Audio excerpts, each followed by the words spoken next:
Alright, just wanted to document the reassembly of the Sparton console radio that I've been restoring. The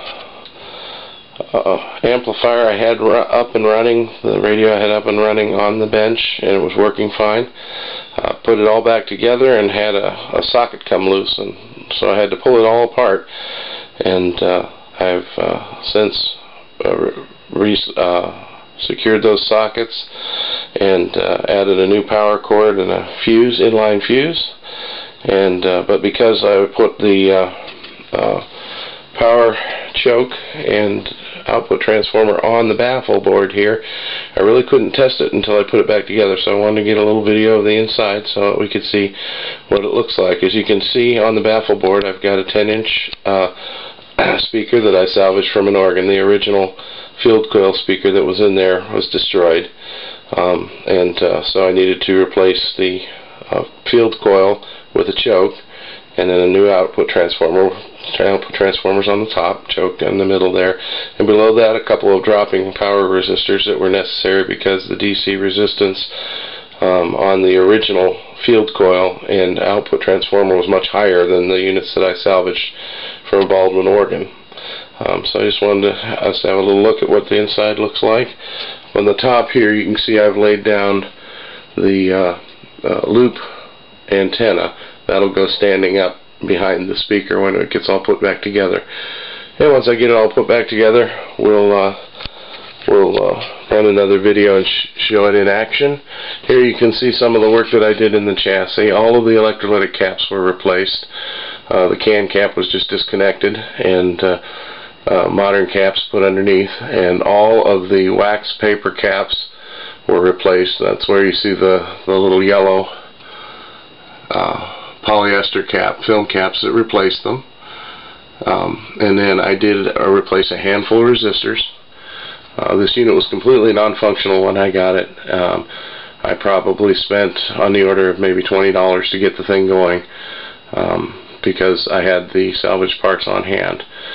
So I'm real pleased with that. I did replace a couple of resistors. You can see some here if I can get in close. And I can't see it too well, but there was the cathode resistor for the output tubes. I replaced that just because it gets a lot of stress, and it's important that its value be fairly correct. And the grid resistors, grid leak resistors on the output tubes I replaced so that we wouldn't have an issue with the bias going crazy as those resistors drifted up.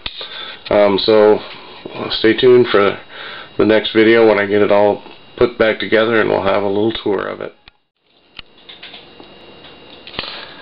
Well, stage 1 is complete on my restoration of my Sparks Withington or Sparton 746PA console radio. As far as I can tell, its vintage is around the World War II time frame. When I got it, it was completely non-functional. The previous owner had said that they had it playing, and it just went pop and went silent, so I just dug right in and replaced capacitors and things that you would normally do on a unit this age. And I've got it electrically working. The unit comes equipped for AM broadcast band, the shortwave and police as well. I have the AM working. I haven't bothered hooking up an antenna for the broadcast or for the shortwave band or police band, but I'm not sure how much action I'd really get there anyway. And it also comes equipped with a turntable. I haven't done anything at all with the turntable yet. Originally this unit would have come with just a straight 78 RPM changer. Somewhere, looks like vintage 60s, a previous owner replaced that turntable with a Voice of Music stereo unit, multi-speed, 4-speed unit.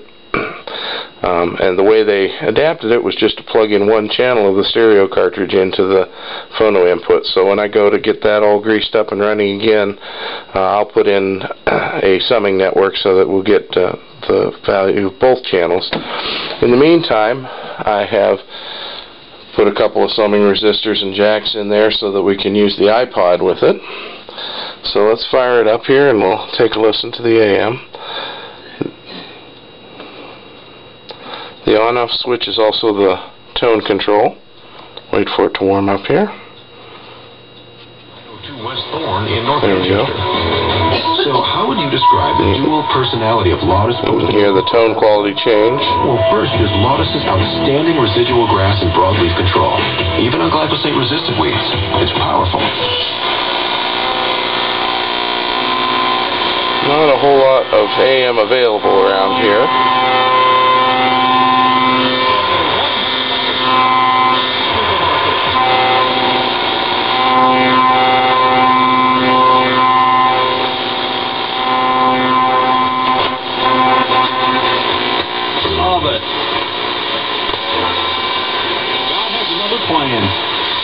Hey, speaking of the bowling family, a celebration with live music?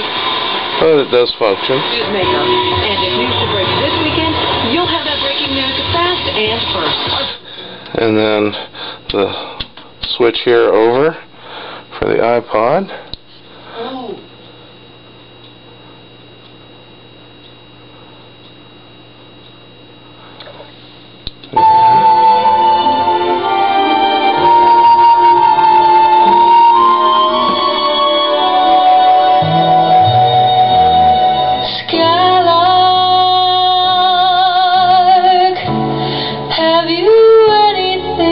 Say to me,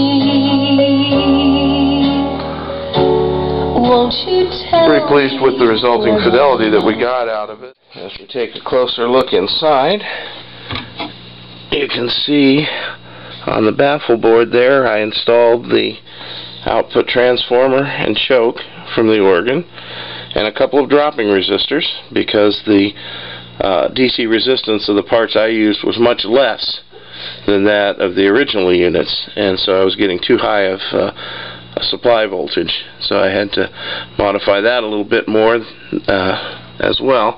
What I'm moving here is the loop antenna for the AM, and there we'll see the organ speaker on the back. It's a 10-inch. The original folks that had converted it to the 12-inch speaker, all they had done was bolted it on without even cutting a new hole for it, so I ended up just putting in a new baffle board because the other one was water damaged. And there you can see the main chassis, the rectifier, the 5U4 rectifier tube, 2.6V6. Originally was designed for 6F6, but the more modern tubes had been installed on this unit. And so those have kind of an interesting story about them. The circuit uses the signal that bleeds onto the screen grid of one of the output tubes to provide the inverted signal for the grid of the other tube, which is kind of a low-tech, cheap kind of way to do it, but the results are not that bad. So I'm pretty pleased so far with what we've got, and we can't argue with the sound. It really does all right. So my next step, phase 2, will be to go in there, and repair that turntable, and then take a shot at some of these scratches and such that you see on the cabinet, clean that up a little bit with some Howard's Restorer finish. But I'm pleased we were able to resurrect it this far, and I hope you enjoyed our little tour here. Thank you for watching.